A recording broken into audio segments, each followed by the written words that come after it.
Well, thank you to the audience and participants who've joined us this afternoon for your patience as we sort through some of these translation technical difficulties.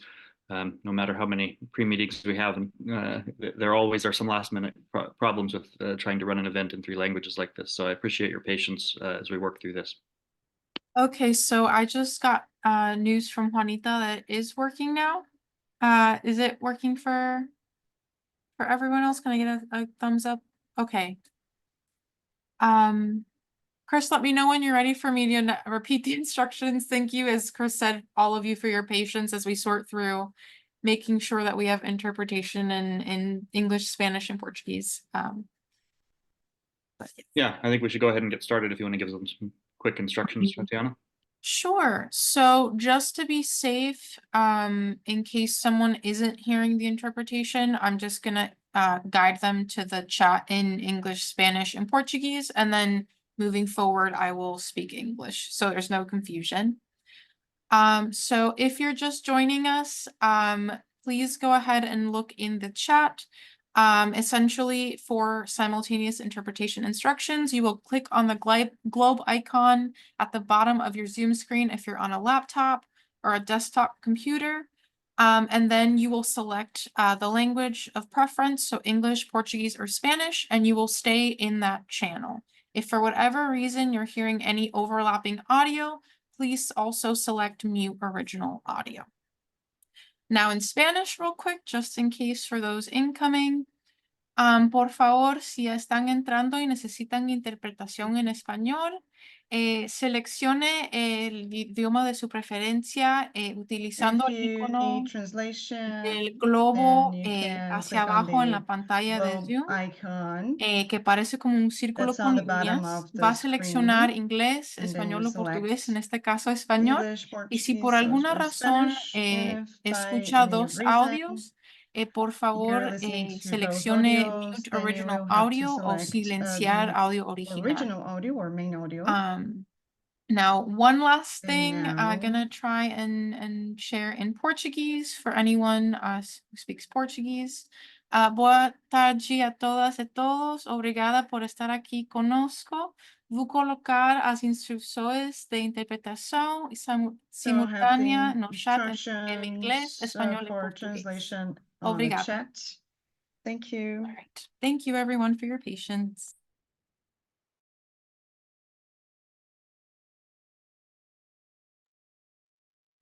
Wonderful. Well, thank you all for joining us today for our panel, Accelerating the Empowerment of Indigenous Women and Girls in the Americas. My name is Chris Foley. I'm a citizen of Cherokee Nation, an Indigenous nation here in the United States, and I'm a senior attorney at the Indian Law Resource Center, one of the organizers and one of the co-sponsors of today's panel. I want to leave as much time for all of our speakers today as possible, so I'll keep my introductory comments here short. Before I do anything else, though, I do want to take a second and thank Tatiana Galdamez, my colleague, and Miranda Carmen, and especially Tatiana this year, for their tremendous work in making this event happen in the actual world and not just in my imagination. Their work getting all of us here together in this virtual space and creating ways for us to understand each other and speak to each other has been tireless and flawless this year and utterly essential. So I want to thank you both for all of your work. Logistically, I want to say that we have a program for our event that's been available on the VFairs page. I think we put it in, so I hope that all of you have that. In that program, you'll find the biographies of our speakers, as well as brief descriptions of the organizations that we represent, and some contact information or websites for our organizations, so that you can follow up and find out more about the work that we're all engaged in. Because we have all that information out there for you, and since we have limited time, when I introduce speakers, I'm only going to use names and organizations so that we have the most time for content today as possible. Final note is that we will, after the event is over, we'll post materials on our website, indianlaw.org, probably by the end of this week, if not before. We hope to have videos of this event, as well as the program and other materials there for you to use and share and review as you see fit. With all that said, a couple of comments. As I said, I work at the Indian Law Resource Center. We were founded in 1978. We are and have always been an Indigenous organization led and directed by Indigenous attorneys, activists, and tribal leaders from the United States, Mexico, Central and South America. We work to advance Indigenous peoples' rights, to create international standards to protect Indigenous peoples' rights, and to support the work of Indigenous leaders, including some of the women on our panel here today. For the last 10 years, the Indian Law Resource Center has focused a great deal of time on a project we call Safe Women, Strong Nations, where we work to address gender-based violence against Indigenous women by strengthening the ability of our tribal governments, or our Alaska Native village governments, or the governments of Indigenous communities in Brazil, Guatemala, and Peru, and throughout the Western Hemisphere to govern. We seek to create strong nations that can protect Indigenous women, Indigenous nations that can use our own distinct political and legal institutions, our juridical systems, to ensure access to justice when Indigenous women are assaulted or suffer wrong, to create nations that can exercise our rights over our lands and territories and the natural goods of Mother Earth, to build economies and resist the human rights violations too often perpetrated against us by transnational corporations and other outsiders who seek to steal our lands and steal our resources. Today, you'll hear from a series of speakers who will talk about the work they're doing to accelerate the empowerment of Indigenous women, work to end domestic violence and sexual assault in our communities, work to restore safety to Indigenous women so that they can participate fully in the political and economic life of their communities and their families, work to resist land invasions, to work to protect our ecosystems, our forests, and our waters. Again, thank each one of you for joining us today. Thank you for your support, and thank you for taking time this afternoon to listen to us. We're going to follow the order in our program as much as possible, and I will introduce each speaker by name and organization, as I said. We're still waiting, I think, for some of our panelists who may be having some technical difficulties, so there may be some jumping around, but again, I'll do the best as I can to keep to the order in the program. So with that said, pull up the program so I start in the right place. And I think that we're going to begin with Guatemala, and our speaker there is Autoridad Abigail Monroy Shuya. She is an authority with the National Council of Ancestral Authorities and a legal representative of the Maya Caxical community and an Indigenous mayor. Abigail, the floor is yours.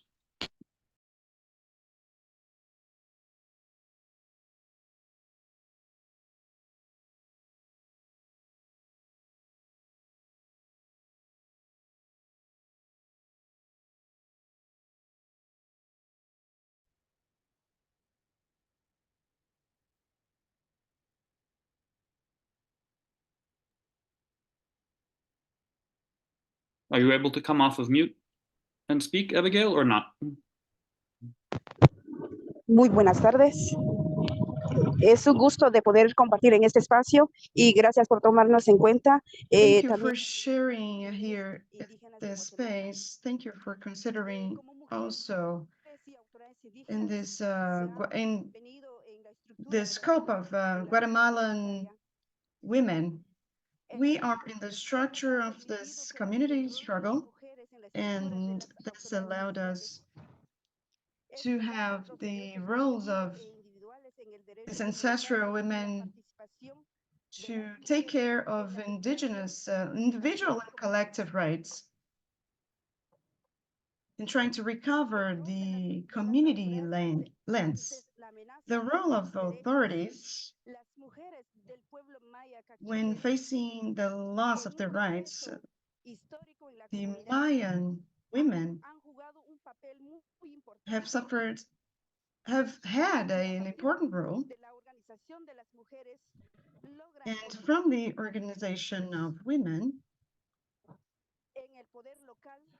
the audio is failing a little. In the local and international power, when women know their own rights and collective and individual rights, women can make what the Guatemalan state through its cities to prove the violation of their rights. and the entrepreneurs that didn't take into consideration the rights of people in the region. There were a series of violations of women's rights and land rights. For example, the power dams that violate the human right to water. There is violation of rights of the peasant people, and they do not possess their own lands. So these entrepreneurs rob the food sovereignty of them, and it limits also the rights of these indigenous women and youth. The transnational and the transnational companies have an impact on the lives of the animals and our environment. Autoridades ancestrales. El día 11 de mayo del 2012, el pueblo maya cachiquel The de audio is failing a little. On May 11, 2012, the people Maya Cachiquel began a strategic litigation in the justice system in Guatemala. And our grandparents have preserved these lands. And a lot of women and men have lived in this community. And we demanded the rights, the possession of rights by the state of Guatemala. And the story for retrieving these rights, for example, here we have a struggle, and we had we could win the right. We got back the right for the possession of this land in 2014. So in these articles, the 1130 code of the municipal code, and also there's the Declaration of the United Nations for the indigenous populations. So we faced these legal issues, and there was the administration on the possession of the inhabitants, administration of principles and values of the people Rahoma, and also there was the protection of the common forests. There is an oscillation in the sound. The sound is a little bit, the audio is a little bit problematic. El pueblo de Enchibleo ha And so contribuido women in Guatemala bien común. Eso es lo que ha venido de hecho a Rancho y and muchísimas gracias. people contributed to this. Thank you very much.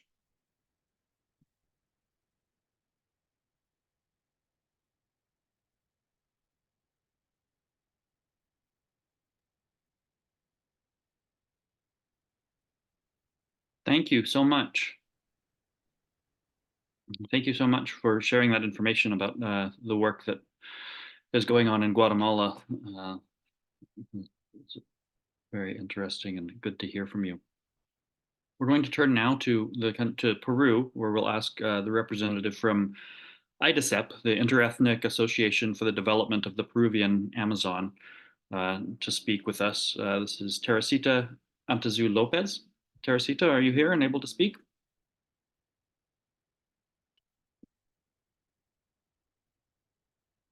Sí, estoy aquí. Muy buenas tardes a Yes, todos. I'm here. Gracias por esta Good invitación. afternoon, everyone. Gracias por Thank you for this invitation. Thank you for the possibility to share our experiences as Indigenous women. For us, it is very important to talk about the empowerment of women in the Americas, right? So for us, this so-called America is a capitalism that involved the indigenous communities in this process. And for that, the formal education substituted our creation, our education. And so it could form the labor force that this system demands. while and for that they had to take the technical labor from the indigenous populations. And this is very important for us because us indigenous women are the first educators, per se, of our generations. We called this language maternal language because we women transmit our indigenous language to our children. And so that's how we can maintain the transmission of knowledge and education through our generations and to our grandchildren.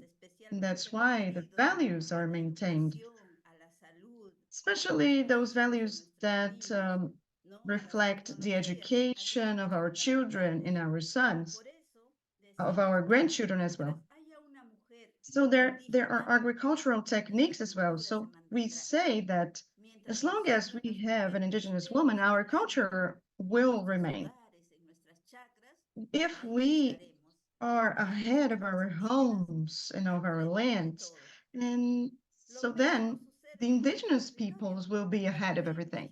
And the same thing happens to our territories. The indigenous woman and her territory is its habitat. It's the basis of the familiar, it's the foundation of the familiar situation. And so we can find in the forests everything that we need, from the lands where we have our plantations, all of our vegetables. There we have our knowledge, our ancestral plants, the fish that we know.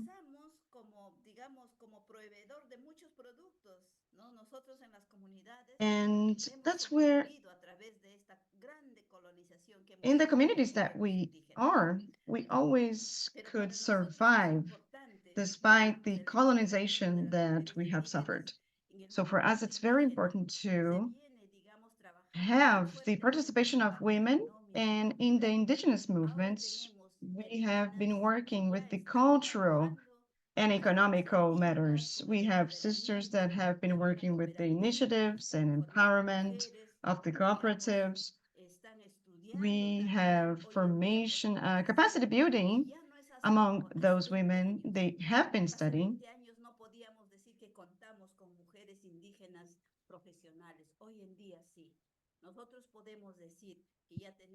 We couldn't say that, but now we can say that we have nurses, we have doctors, not yet doctors, but we have engineers, we have nurses that are already in the stage of empowerment of women, in the situation where the families used to look at men and used to think that men were the ones that directed everything, were the ones ahead of everything. So we can say that the indigenous civilizations in Peru, in South America, in Central America, we have developed, we have the development of their territories, defense of the territories. So we have struggled a lot, and so we can defend our territories and against the mining companies, for example. And we're a bit sad because there is a small possibility to continue this way because the government are always against our territories and the forests and the indigenous peoples. And in Peru, we had the opportunity to gain an external opportunity because for mankind, one tropical forest is a source of biodiversity, and it has riches that we are very proud to possess. But most of the times, the sources we have, the resources we have, are not looked upon because the indigenous people are always thinking about the economic factor, the money, and they do not think about the real development. For us, the real development is not financial richness. We have it's our culture, our dances, but the Occidental people are always thinking about profit and money. And a lot of the times we ask ourselves, this indigenous people struggle, this struggle we have for the defense of our territories, when the climate change affects only the indigenous people are going to be affected by the climate change. Isn't it going to affect everyone, even those that are outside, that are contaminating and polluting the environment? For us, as indigenous peoples, we are struggling to maintain our territories and our environment free, and we are part of it. We women are part of it, and we are the defenders of the territories. We we are the doctors, the healers, the ones that deliver babies, the ones that heal wounds, and that teach our children to continue with our customs and knowledge. For us, it's important that our organizations are strongly united to a regional federation. It's been 20 years, more or less, that our institution, our organization has been participating and has been very active in the participation of women. And 2 years ago, we can say that we have working with equalities.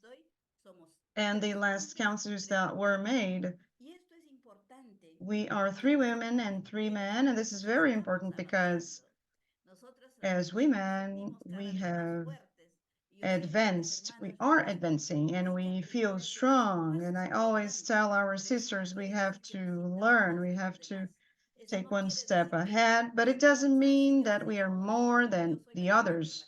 Doesn't mean that I know more than the others now. No, we need to stick together and work together with men. And I always tell our sisters, we have to work jointly, men and women.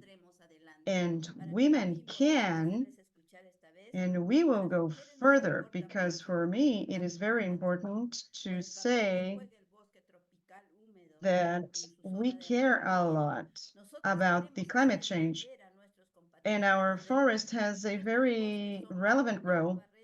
We want to teach our colleagues that our forests are is the barrier to stop climate change to go further. So we have understood that, and we hope that you understand it as well. And it's very important, so that sometimes the politicians think only about now and they're not thinking about the future. And they're thinking only about their own personal interests. And that's why I would like to leave a final message. And I'd like to say that we Indigenous women are getting ahead. 20 years ago, I couldn't say that, but yes, now I can say that we are taking very important steps, and our children are transmitting our knowledge, and they are transmitting our dances, our customs, handicraft, and this is an important step that we are taking. And we are taking care of the food of our children, because it has to be according to our reality. So I am very happy that our sisters are struggling for the women's rights, because we want women to have a relevant role in society, in our region. And thank you very much.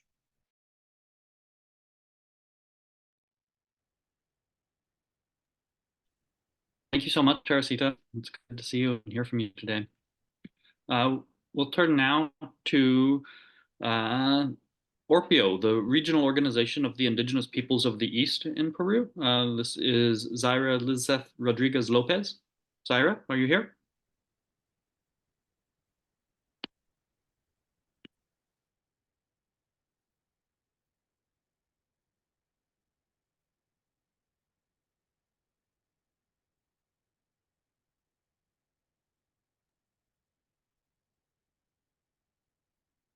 Zaira, ¿está aquí? Habla Miranda.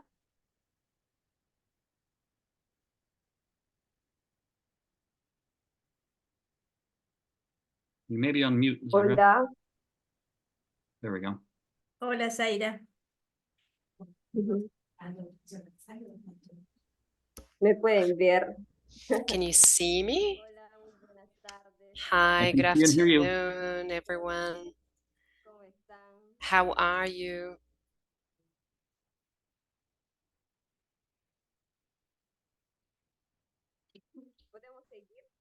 Can we keep going?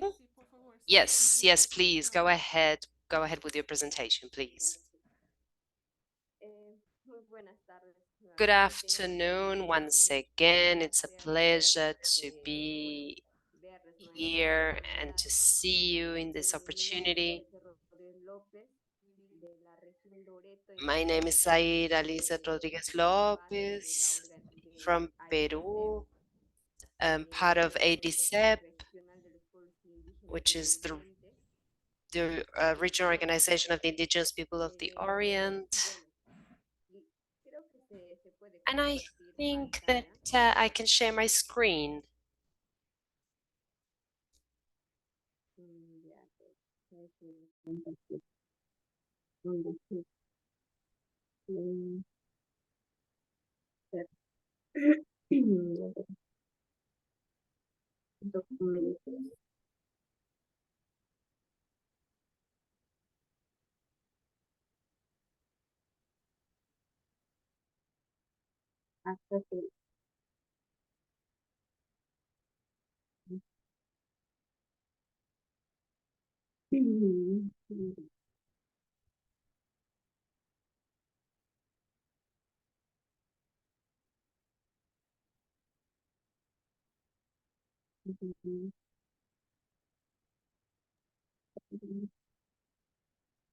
I'm not hearing anything. Are you, Miranda?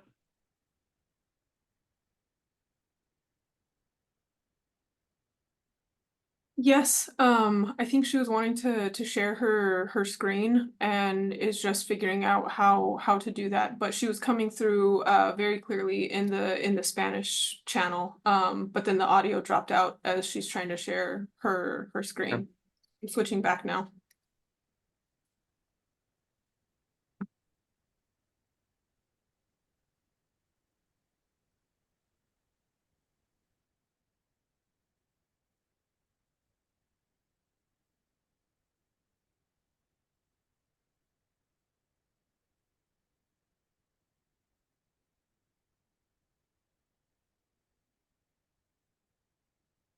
Apologies, everybody. Just doing some last minute technological fixes, trying to get this screen shared.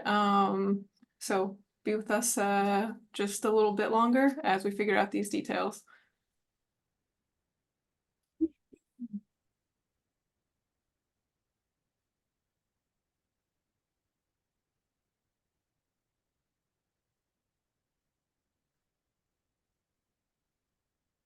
Compañera, ¿se puede ver?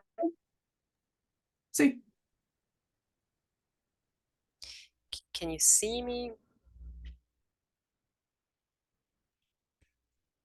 Yes, I can see you. ¿Puede ver? Mm,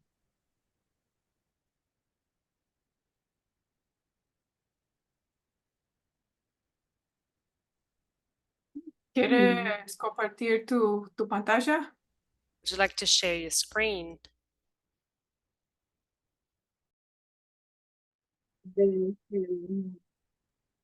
Worst case scenario, if there's a way to send me the presentation, that's also an alternative if for whatever reason we can't get it to work. Ah, perfect. We can see it now.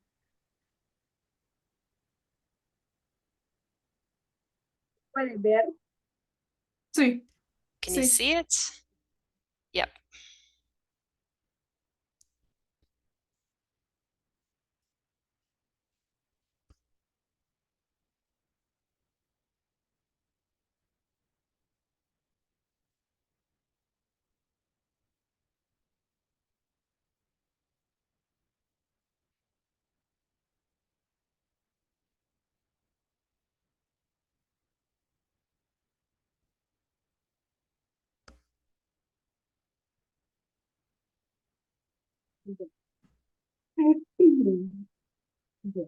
Se puede ver, ¿no?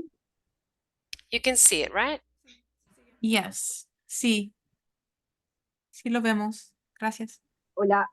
Yes, we can see it. Okay.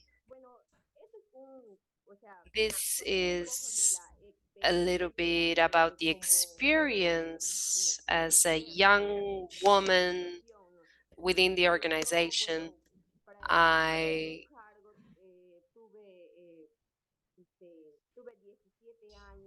was for 17 years. Unfortunately, the sound is oscillating a little bit, the audio, and now we can't hear.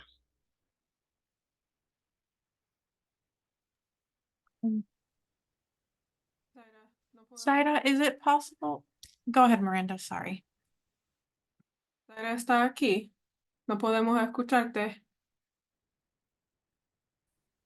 We can't hear you, unfortunately, Zaida.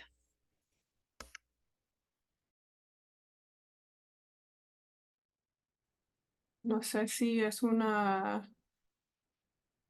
problema de interpretación I don't know if conexión. it's an interpretation problem or a connection problem, perhaps it's connectivity. Yeah. Se fue.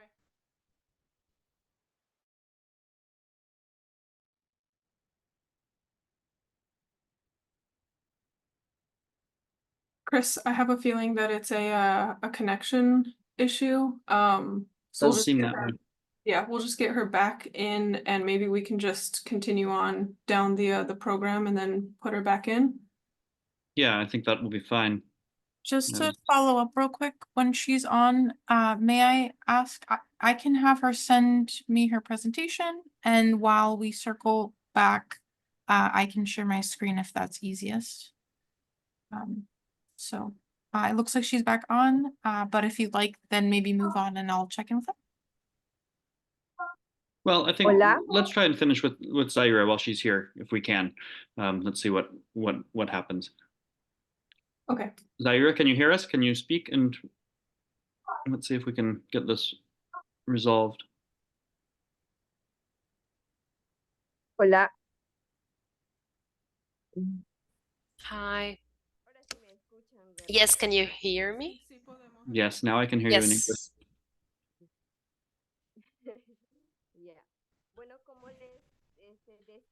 As I was saying, this was just a brief presentation on the beginnings in order to develop a tool, as you could call it. We represent 40 federations to have more participation within our regional organization. What I was showing you on that small document is what the situation of the indigenous women look like within the participation at the communal assemblies, within the federations, or within the organization. And we know that women are sort of the spine, as we reiterate once and once again. We are the ones that carry life, that teach their children, and the ones that pass on their knowledge so that it's not lost. The cost, the culture, the rituals. That has been our beginning since 2022. And being within a large assembly as we do annually, we the 40 federations were there participating, and the area, the program was approved, and now you know it within the federations, within the organization. Everyone wants to have their own program. We think that women are becoming stronger, and we must continue to train them to have that strength, that ability to continue the work of the women and of the community. So the program was approved because prior to that, we only saw small meetings where there was no opportunity.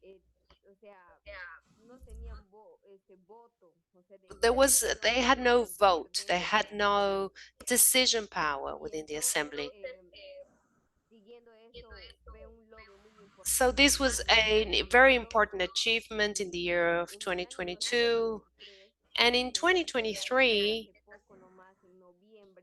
in the month of November, we prepared a working tool so that we can organize our activities in favor of the indigenous women, and that was an important achievement, and I applaud it, and it's an honor and it's a wonderful opportunity for women to work, and I admire the struggle that women face daily within their communities.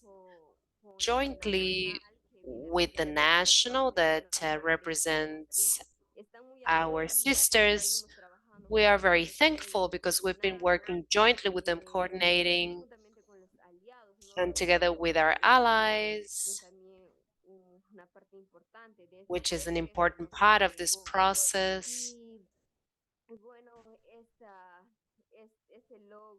And this achievement is being it's been taken forward. It's how can I say, we're with the women that we call each other sisters. We have to continue to participate. We have to take advantage of every space that is given to us.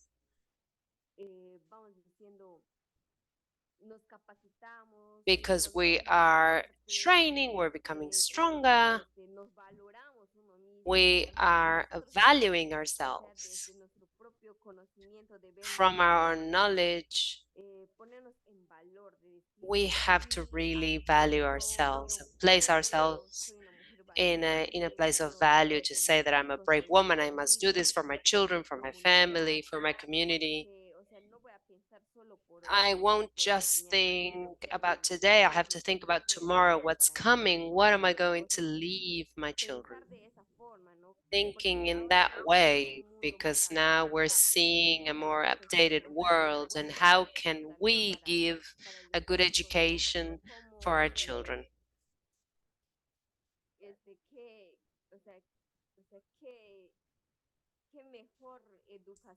What better education to leave for, what's the best education we can leave for our children? Women and the youth think differently now. I think the parents are not teaching them this sort of life any longer. Studying and training, and we don't do this for ourselves, we do this for the community. We're leaving, these are hard times. So there's so much going on within the government itself, but we shouldn't look at the government we have to see the way in which we can develop within our communities. And that's what we're working on jointly with our leaders, with the community, with the children, the youth, and we hope to continue and looking at them, looking at these issues in a different way, not just within our communities. As I said, we have become more active. We've been working. We lost audio, unfortunately. Oh, training on these issues and making them participate in various topics as we train them as well.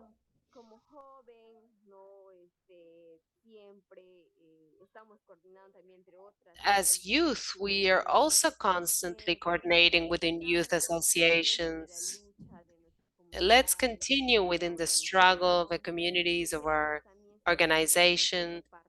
We want to continue to be part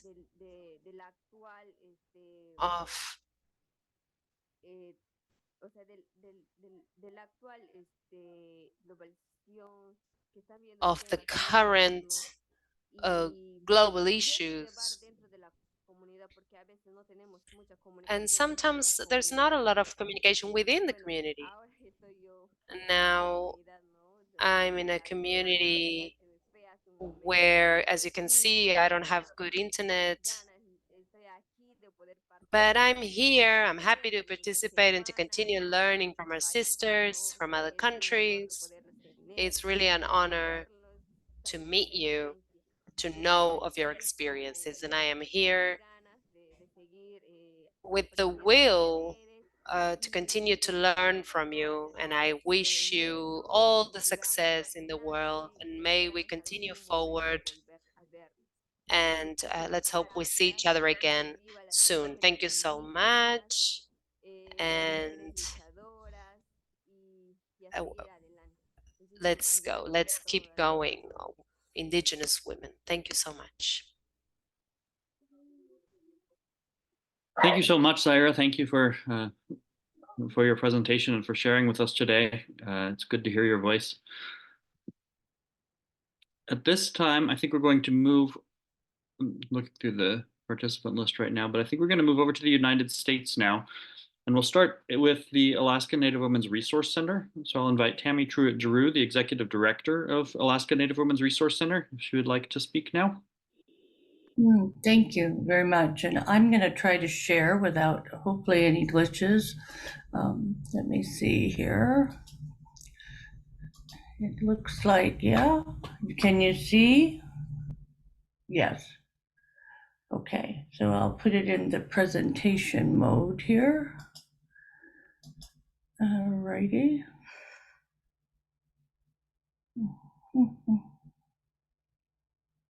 All right. There we go. All right, are you able to see that now? Okay, thank you very much. And thank you for the presenters before me. It always amazes me how connected women are in the different work that requires bravery, like Zara said. I think bravery and courage is probably one of the biggest emotions oftentimes that I know I have to feel that pretty a lot sometimes. But thank you. So I really, I'm with the Alaska Native Women's Resource Center, and I put this picture on here because this is the Yukon River. And this Yukon River has been it has fed our people for time immemorial. And now we're not able to harvest fish right now from the Yukon River because of international factors, but also state policy and somewhat federal policy. And it's created really problems for many of the people that are still dependent on these resources for feeding our families and feeding our communities, and as part of our traditional values. All of those things are impacted, and so I wanted to show you a picture of that river. It's a pretty amazing place. There's my bio, and talk a little bit about, I don't talk very much about me. I think that I really want to get into why we're here today. And I think that the Resource Center, the Alaska Native Women's Resource Center, is really dedicated to strengthening local tribal governments' responses to the community organizing efforts advocating, for safety of women and children. And we know also men, but right now, unfortunately, the disparate rates emphasize women and children.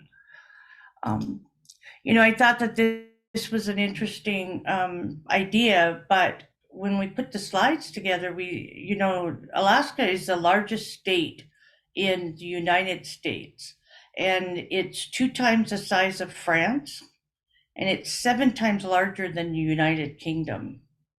We're a very large state, and most of that state is very isolated. And that's important because when we start talking about tribal communities, we're talking about 229 of the United States 574 federally recognized tribes, which is over 40% of the tribal nations exist in Alaska. And we also have to remember that our cultures are also very diverse. 15% of Alaska's 200 or 730 residents are Alaska Native, and there's 20 distinct cultures within those groups, and there's 300 different dialects of language. It's also that 86% of these communities are off or not accessible by roads. So they're accessible by water, depending on where they reside in the state. Snow machines in the winter, again, depending on where they reside in the state. Or small airplane. For all of their other goods besides what they could harvest off the land.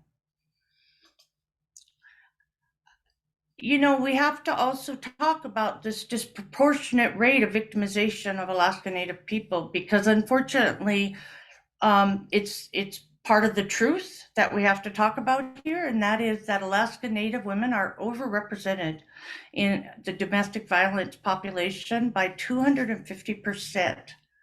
And that's across the nation, and even with other Indigenous groups, unfortunately.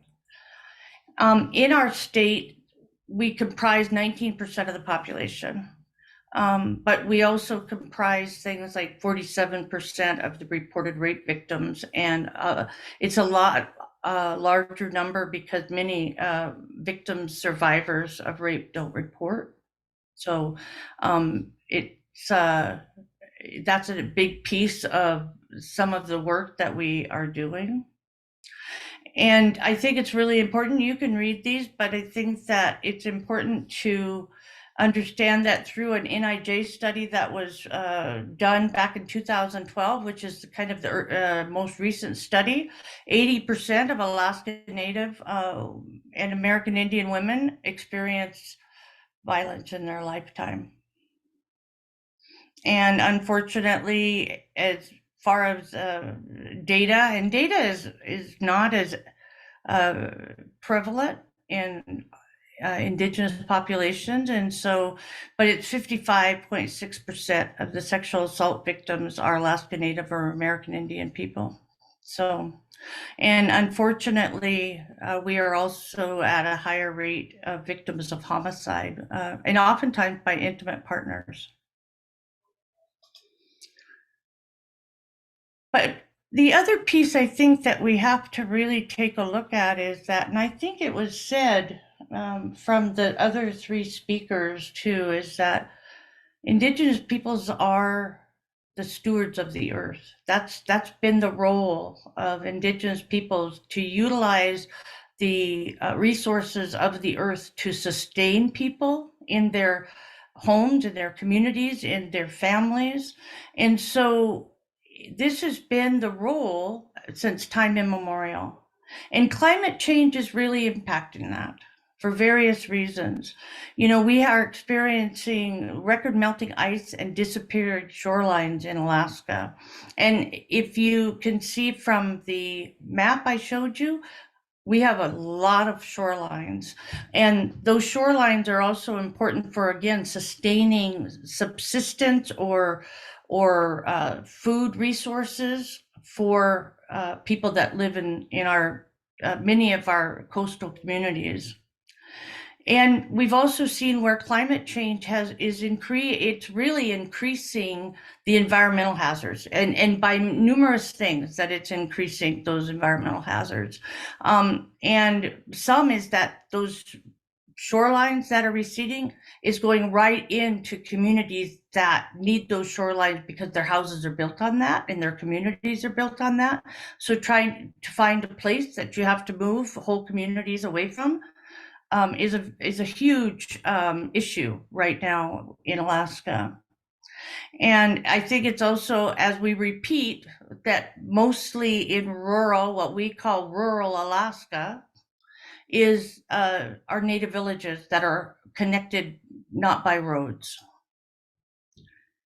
And I think we also have to talk about the climate injustice, because this again has a disproportionate impact on Alaska Native peoples, and how that is. I think this statement that says impacts of climate change are disproportionately borne by those who have contributed the least to the problem. I think we have to repeat that sometimes, that Alaska Native and American Indian and other Indigenous people around the world have contributed the least to the problem that is impacting us through climate change. And you know, the other piece of that is land is that foundation. Where we come from, it also it signifies some of our cultural identity. And I think it's about our spiritual and social, you know, our spiritual beliefs and social cohesion, because it's all part of anything that we do with the land, or if we are taking fish and game off the land, that's all part of a cultural process, right? And I think that with the climate change, there's really a really important to understand that some of these places that have always been there may be uninhabitable due to the environment degrading of the foundation. You know, I've often said this over the years. I've been working in the field of domestic violence, sexual violence, and a lot of other intersecting issues that impacts families when this happens in our communities and families for well over 40 years. And this statement right here is about climate change. It disrupts ecosystems and exasperates pre-existing social tensions. So that's a big statement about pre-existing social tensions. When we are not able to do what we normally do, oftentimes that creates stress in many different ways, whether that's because we can't harvest the animals that help sustain us, whether that's we can't utilize land that's always been traditionally and culturally important, whether that's just that the family is under a lot harder stress because they now have to figure out a way to have a cash economy in areas that are sometimes the poorest areas in the United States, you know, and the prices being the highest. And so all of those things are creating a stressor that unfortunately can end in violence many times. And so the land is that foundation, and it's a cultural identity, spiritual beliefs, and social cohesion. I think it's really important also to see that we have some interconnections that can help us in addressing violence against Alaska Native women. And it requires a multifaceted and intersectional approach. You know, governments and institutions must prioritize the needs and rights of Alaska Native women in climate adaptation and disaster response efforts. Again, big words for the fact that these types of stressors are only going to add to, unfortunately, sometimes a long list of stressors that are being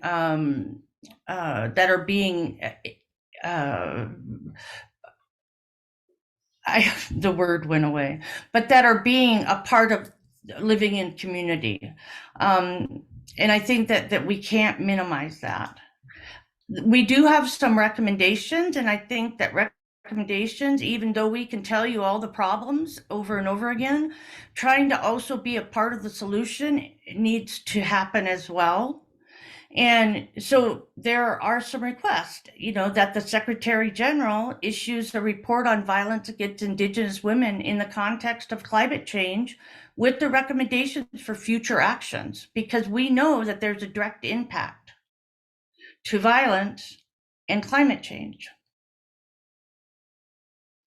Convene a high-level panel on intensifying these efforts and collaboration with Indigenous peoples and Indigenous women, and to prevent and eliminate violence and discrimination against Indigenous women in the context of climate change. And with the consideration and the interconnection between securing safety for Indigenous women and securing Indigenous land rights, but also securing global climate justice. These are all intertwined. There may be that we don't always make those connections, but the connection has to be made.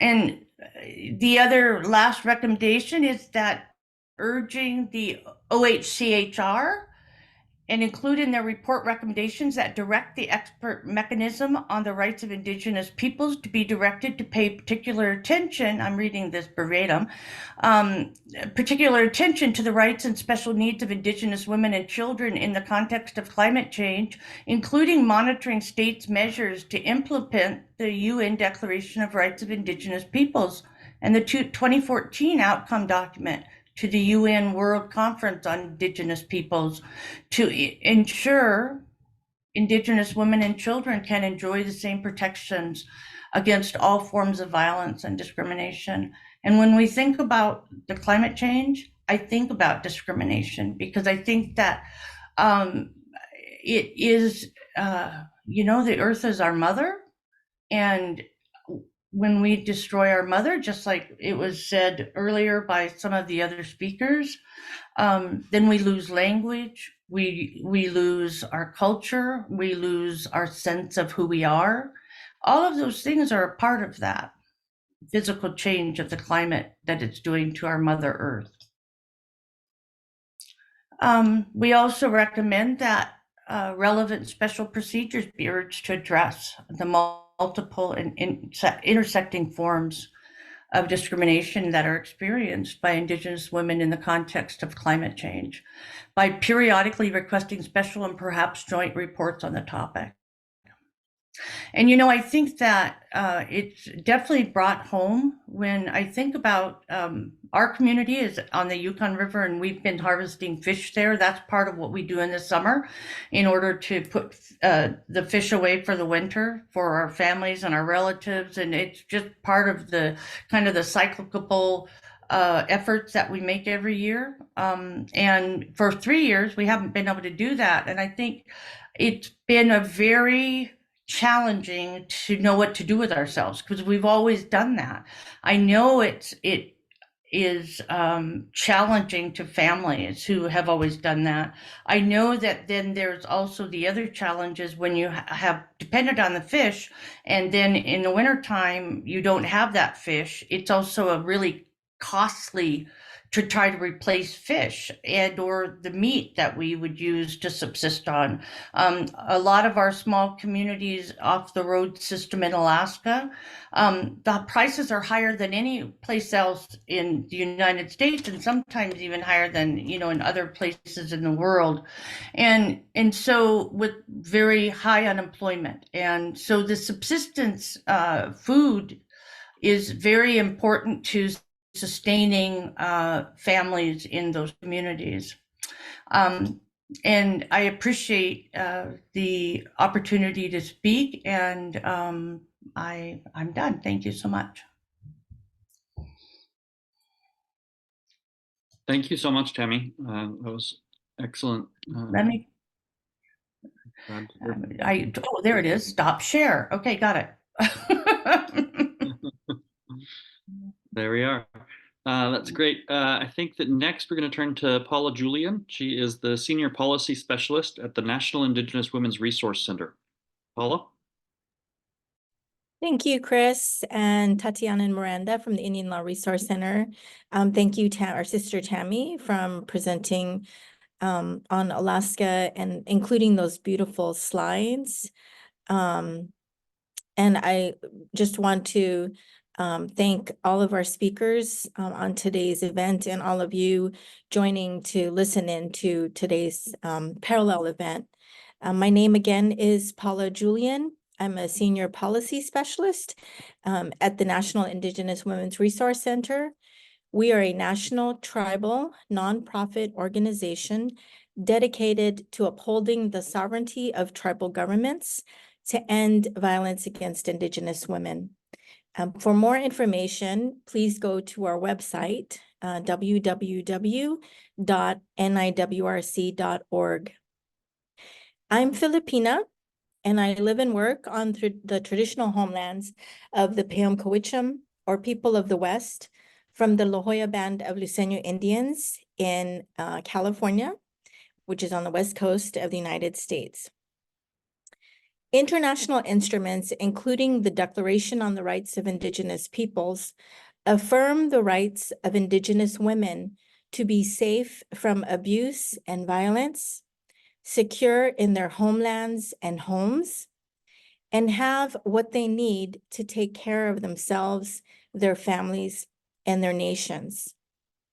This year is 17 years since the United Nations passed the Declaration, which they described as setting, quote, an important standard for the treatment of Indigenous peoples that will undoubtedly be a significant tool toward eliminating human rights violations against the planet's 370 million Indigenous people and assisting them in combating discrimination and marginalization. While we can point to improvements over the past 17 years, I must also give voice to the frustrations and anger over ongoing human rights violations, at least as shared through today's presentations from the United States, Brazil, Peru, and Guatemala. Where will we be in another 17 years? And I say that, and I apologize for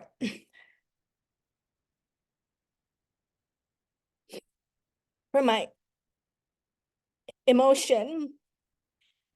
I'm sitting here in Portland, Oregon, in a staff meeting with our policy team.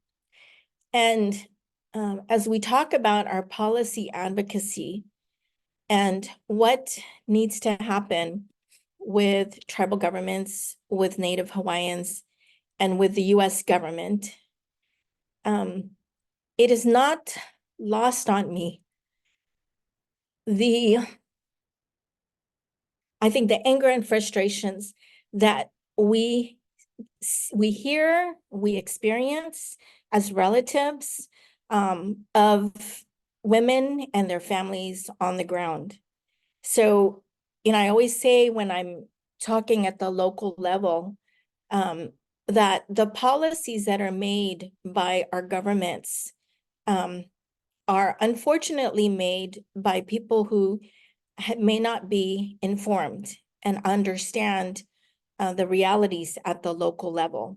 So then it is our responsibility, like it or not, to do that education, and especially to do it in a unified way. Because we know from the movement, from the violence against women movement, at least within the United States, that when we work together, we are stronger together. And we are more successful at holding policymakers accountable for implementing the changes that women and their families need at the local level. I was going to share with you statistics around Native women's economies that reflect what too many Native women and families have experienced here in the United States since 1776, which was the formation of the United States, if not since contact with foreign governments prior to 1776. And I'll just share a few of them with you. So approximately 64% of Native mothers are key breadwinners for their families, which means their households rely heavily on their wages to make ends meet and get ahead. In the United States, Native women are paid on average 59 cents on the dollar as compared to non-Hispanic white women. More than 1 in 4 Native family households, or more than 500,000 households, are headed by Native women. And 30% of those households live below the poverty level. And I'm going to say in some communities, it's even much higher than that. The wage gap will typically cost a Native American woman nearly $1 million over a lifetime of work. Closing the wage gap would help Native women provide for their families and be more economically secure. Unequal pay means that Native women have less power, less money to cover expenses. Native women miss key opportunities to build wealth and future economic security for themselves and their families. The wage gap means many cannot save enough to afford a down payment on a home, cannot afford to pay for their own or a child's education, cannot start a business, or save for retirement. When equal pay measures are enacted, along with other social safety net and work support policies, such as access to safe and affordable housing, safe homelands, which I think many of us understand very clearly on this call, healthcare, paid family and medical leave, quality and affordable child and elder care, Native women can build lasting economic security for their families, communities, and nations. Disproportionate rates of violence against American Indian, Alaska Native, and Native Hawaiian women and other disparities further compound these barriers that women face economically. So where will we be in another 17 years? Will poverty, houselessness, homelessness, and displacement from homelands no longer be the reality in 17 years? Will women earn the respect and pay that they deserve in 17 years? Will rates of violence against Indigenous women be zeroed out because women are respected both in thoughts and behaviors? I'm thankful to Tammy, and I know Chris will probably cover it with his closing remarks in terms of naming our recommendations that we would ask the United Nations Commission on the Status of Women to implement. I think I'm going to close by just saying that while I understand the Declaration on the Rights of Indigenous Peoples and other international instruments are non-binding, legally non-binding, it is painful, I think, to see that, how many more lives will be lost, how many more lives will be traumatized, how much more can Native women and Indigenous nations experience in terms of human rights violations before our governments genuinely respond and act to make that no longer the status quo. I know change takes time. And I hope that it is time that together we can work together to shorten in terms of seeing improved economics for women and improved just quality of life for Indigenous women worldwide. So thank you again, and I will turn this back over to Chris. Thank you so much, Paula. I appreciate your time this afternoon in that presentation. The next speaker, unfortunately, Carmen O'Leary from the Native Women's Society of the Great Plains, who's one of our co-sponsors and a good friend of ours, is unable to join us this afternoon. So we're going to move now to the Puhana One Wahine, which is an organization based in Hawaii, and Nikki Cristobal is the speaker there. Nikki, would you like to speak?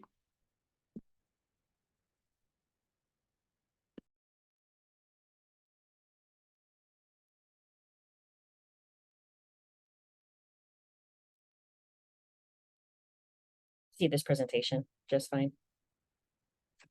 Yes, I can see it. Okay, perfect. Okay. Aloha mai kako. Hi, everybody. My name is Nikki Cristobal. I'm with the Puhana Ona Wahine, the first federally funded domestic violence resource center for Native Hawaiians. Mahalo, thank you for having us here, and to all of our speakers who shared so far. A lot of what I have to share is very aligned with what everybody has shared already.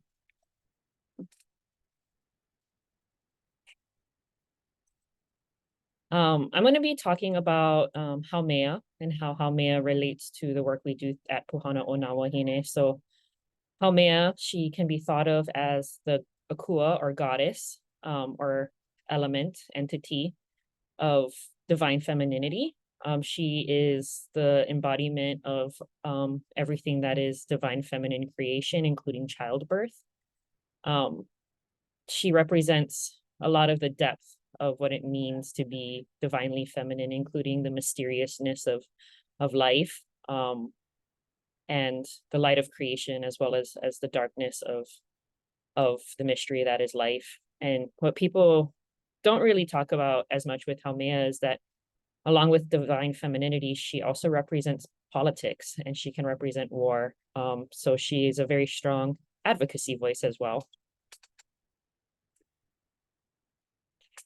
Haumea also represents this concept of He Pilina Vihena Ole, or the unseverable relationship. And what I mean by the unseverable relationship is that it's this relationship not just like a mother with their child, but also with the earth, the land, and with the feminine. So sacred is woman as land is to life. So represents the sacredness of women as well as the sacredness of land. Also represents Mahu and the power of duality. So Mahu, I think, beyond what I think some people might try to understand as LGBTQI+, it means more about the duality of the balance between masculine and feminine. So Haumea is definitely about that divine balance between the masculine and feminine energies. And she represents the interconnectedness of all life forms. So the picture shown here is the Ahupua'a system. Prior to colonization, the Native Hawaiians, or Kanako Oiwi, as many of us prefer to be called, governed ourselves based off of this Ahupua'a system, which is a self-sustaining unit of land that runs Mauka or mountain to Makai or to the ocean. And so from the highlands to the wetlands to all the way to the ocean, resources were harvested and shared for the collective good. And the health of the Aina, of the land, was always put first because the health of the land literally means the health of the people. This was created by our executive director at Puhana, Dolly Tatofi. So Kawamua, so kind of historical, it means the past, but it literally translates to the time before us, which gives you a little bit of information about what a Kanako Iwi or Native Hawaiian worldview is. And so, you know, Akua, gods, goddesses, elements, such as Haumea, Aina, which is land or that which feeds, and then Kai is the ocean, and Kanaka people are all in Lokahi, or this, Lokahi is this idea and this practice of balance and unity and harmony. And so in order for one thing in this triangle to be healthy, the other things also have to be healthy as well. And then, you know, colonization with the onset of the first colonizers in the 17th century with Captain James Cook, and then the ensuing, you know, introduction of American businessmen, came this systematic disconnect of Kanako Iwi, or the Native Hawaiian people, and our Akua, our gods and goddesses, and our people, and our land and our ocean. And so that Lokahi got thrown off balance. And so, you know, that lack of balance, that lack of harmony, that lack of unity, that is colonially imposed, as many of you know, that is a huge disconnector. And that's a big part of the reason that we're seeing so much disproportionate rates of intimate partner violence, domestic violence, and just various forms of violence against Kanako Iwi people, particularly feminine people today. But as the Dolly Tatofi, our executive director and the person who created this, points out, you know, it's and as Haumea reminds us, right, that unseverable relationship. Colonization didn't sever our relationships with our land and our ocean and our Akua, our gods and goddesses, our elements. Maybe disconnected us a bit from it, but it never severed it, and it will never sever it. Just to provide some context about what the Native Hawaiian Kanako Iwi population looks like in Hawaii today. This is just a breakout of the percentage. So there's about 21% of Native Hawaiians, including part Native Hawaiians in Hawaii today. And this breakout just shows the percentages of Kanako Iwi or Native Hawaiians who are Native Hawaiian males, females, and girls and boys under the age of 18. So as you can see, it's not that big of a percent, considering this is the indigenous homelands of the Kanako Iwi people. Just some quick statistics. What does domestic violence and intimate partner violence look like against Kanako Iwi? We are a domestic violence resource center for Native Hawaiians, so we are responding directly to the need to reduce violence, intimate partner violence, and domestic violence. And so we know that Native Hawaiian women and girls experience intimate partner violence across the lifespan, so all the way from middle school until you know, kupunahood or elderly age, at higher rates than non-Native Hawaiian women and girls. We know that 25%, 1/4 of the contacts for the Domestic Violence Action Center helpline were from Native Hawaiians. 1/4 is a very high number considering the population size. And 27% of helpline contacts requesting advocacy services were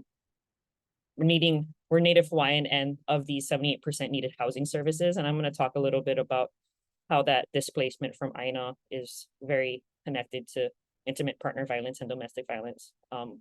22% of domestic violence survivors filing for a temporary restraining order were Native Hawaiian. And again, only 20% of Hawaii's population is Native Hawaiian, indicating a very high overrepresentation. And then gender-based violence, so other forms of violence that we respond to.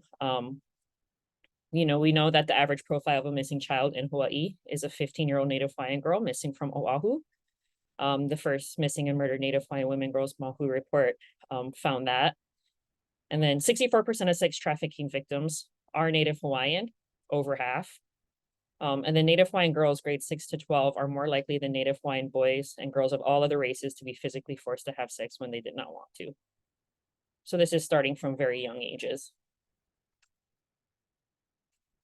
And again, that intersection between gender-based violence with displacement, I think it's really irresponsible to talk about gender-based violence without talking about displacement as one of the primary causes of this violence that allows it to continue and allows it to keep going silenced. So we know, as many of you do, domestic violence is the leading cause of homelessness for women and children. And Native Hawaiians are 50% of the homeless population on Hawaii Island, Kauai, and Maui. That's 3 of the major islands here in Hawaii. And in 2019, 22% of Oahu's homeless Native Hawaiians reported experiencing intimate partner violence compared to 18% of non-Native Hawaiians. And something that's a very disturbing trend that we keep seeing increasing is that 55% of Native Hawaiians now live on the continent, the United States continent, versus here in Hawaii in their own homelands. So the root of the problem and the cost of colonization. So getting towards the very deep roots of this problem is tourism, over-tourism, imperialism by way of the United States military. We're an independent nation heavily occupied by the United States military, particularly the Navy. Cultural commodification, which goes along with tourism. And then, the introduced concepts of patriarchy instead of matrilineality, individualism, and capitalism. And so we are seeing currently an increase in long-term non-resident and remote workers and overseas investment property owners who are buying up housing that is desperately needed for our Native Hawaiian and local communities. We're seeing what I'm calling economic refugeeism, or the economic push out of Native Hawaiians. Again, more Native Hawaiians living on the continent than in Hawaii. We have the highest cost of living index in the nation, which is 2 times the national average. As of this year, $14 minimum wage, yet a living wage for a family of 4 is $35.41. So the cost of living isn't keeping up with the minimum wage. And the average family spends 40% of their income on rent, which is higher than any other state. And our Lahui, or our Native Hawaiian independent nation, we're being run out of our own aina, our own homelands as a result. And again, we have to look at the fact that our economic system, this is a product of our economic system, so to change this would mean to change our economic systems and to change exactly what Dr. Haunani K-Trask has talked about, which is cultural prostitution, which is, only being able to be connected to our culture in ways that makes it a commodity and a stereotype and something that is easy to consume for foreigners.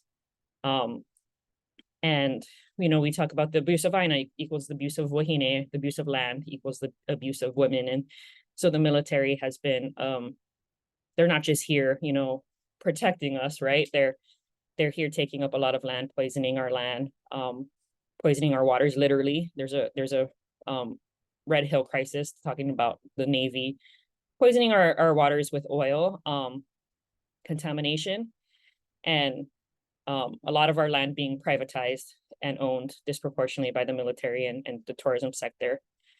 And a big solution to this is keeping our Kanako Iwi, our Native Hawaiians, home practicing our genuine Kanako Iwi culture, but it's an ongoing struggle. So Pohana o na wahine, our kuleana, or our responsibilities, our burdens, weighed with our privileges, the work that we are allowed to and privileged to do here in our own homelands is, we do engage in the missing murdered Native Hawaiian women, girls, Mahu research. We engage in policy advocacy at the local, state, and national and somewhat international levels. We provide training and technical assistance to direct service providers, especially regarding, cultural-based training and delivery. We do a lot of community awareness and education around domestic violence, intimate partner violence, and gender-based violence. In our first year, so we are actually only in our second year of existence, so we're still in the process of laying down the foundation of who we are and what exactly it is we do. And in order for us to do that, we don't take the approach of us going into our communities and saying, this is all the resources that we have and this is all the knowledge we have and let us depart upon you. We take the approach of listening to each island community and understanding that each community is different, and allowing the communities to tell us what they need. What does the violence look like in your community, and what are your solutions? How can we be of help?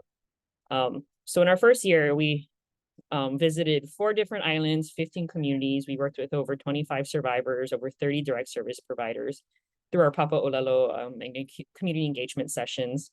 We have over 50 community partners, and we directly reached over 350 community members.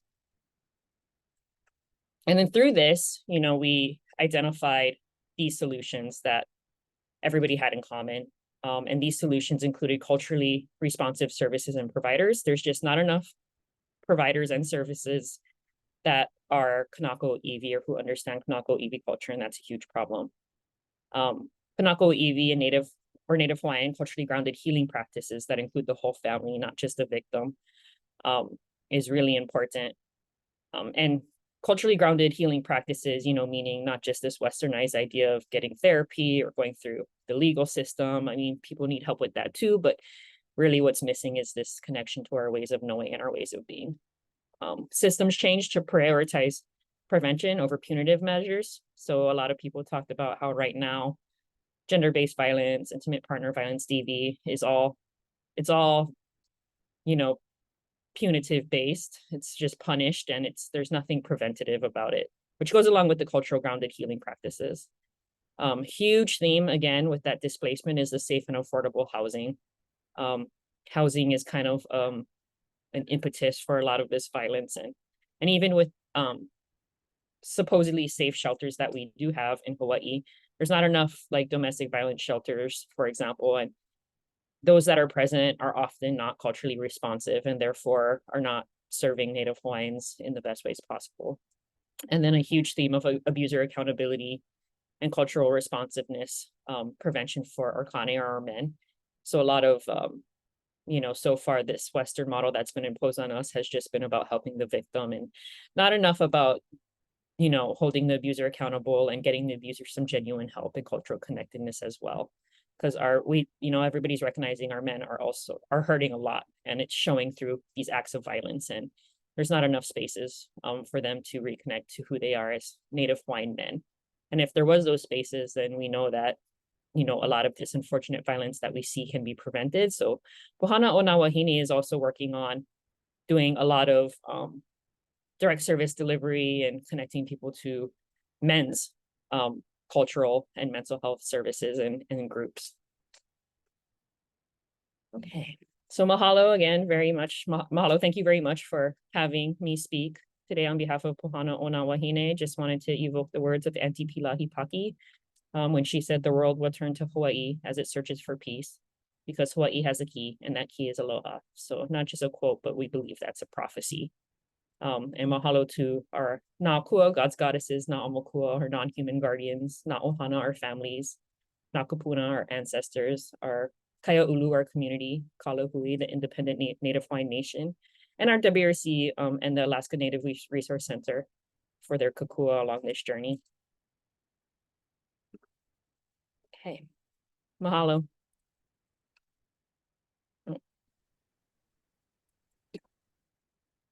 Thank you so much, Nikki. That was great. It was really good to hear from you as well today. This has been an awesome afternoon. I'm so thankful for all of the women who've been able to share information with us about the work that they're doing, that their organizations are engaged with.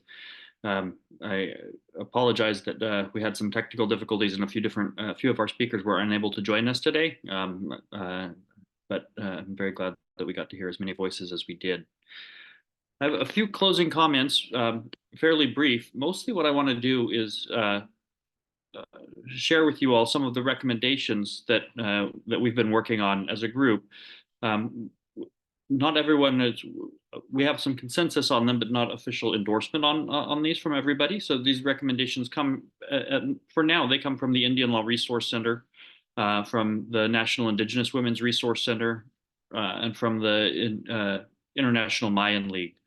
The first recommendation that we would like to make is that we would urge the UN Commission on the Status of Women to continue and to deepen its engagement with Indigenous women and their rights, including at its earliest opportunity by designating implementing Indigenous women's individual and collective rights as a focus area, would like to see the CSW put Indigenous women on the formal agenda for discussion and conversation within the UN. Not just, we're thankful for the opportunities that we have through these parallel events that the NGO CSW supports, but we believe that there's a lot that Indigenous women have to add to the conversations that go on within the UN. There's a lot that the countries of the world have to learn from us, and we have a lot to learn as well from the states where we live, and we need to be participating in the conversations that the CSW is having.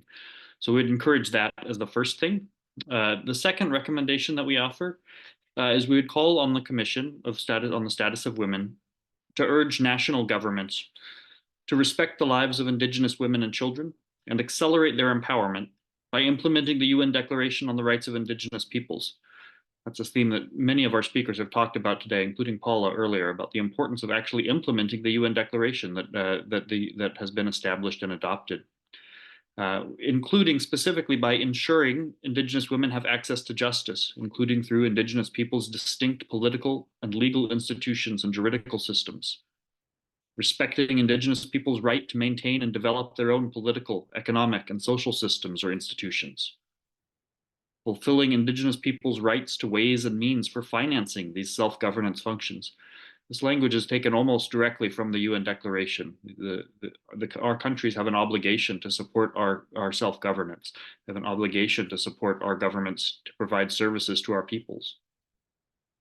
And we recommend that the Commission urge national governments to respect Indigenous peoples' rights to their lands, territories, and the natural goods of Mother Earth, including in the prevention of forced evictions and displacement through imposed development by transnational corporations, which violate the rights of Indigenous peoples with disproportionate impact to Indigenous women and children.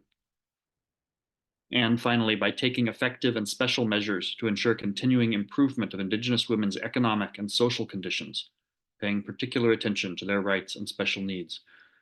Again, one of the themes that came forward in many of these presentations was the need for economic empowerment as a step towards Indigenous women's empowerment more broadly. So those are the recommendations that we offer. I'm going to ask Tatiana, did you have a few words about where we'll be able to post these recommendations and the other materials? Could you share? Yes, gladly. First and foremost, though, thank you to everyone, our speakers, our attendees, as well as the interpreters, of course. Regarding follow-up for our parallel event today, tomorrow we will send out information to all of those who registered regarding how to access the recordings of our event, as well as any other relevant materials that people are willing to share from their presentations today. So you can look forward to again, a follow-up tomorrow on how to access these. Thank you. Wonderful. Thanks so much, Tatiana. Again, thank you to our panelists for joining us and sharing information with us. It's so exciting and inspiring to hear about all the work that you all are doing and engaged with. And thank you again to the attendees for joining us this afternoon. Please, look at our program, be in touch with us. I think all of us have contact information in the program. So we look forward to having conversations with you in the future, and please follow our work. Thank you all, and wish you the best. Have a good afternoon.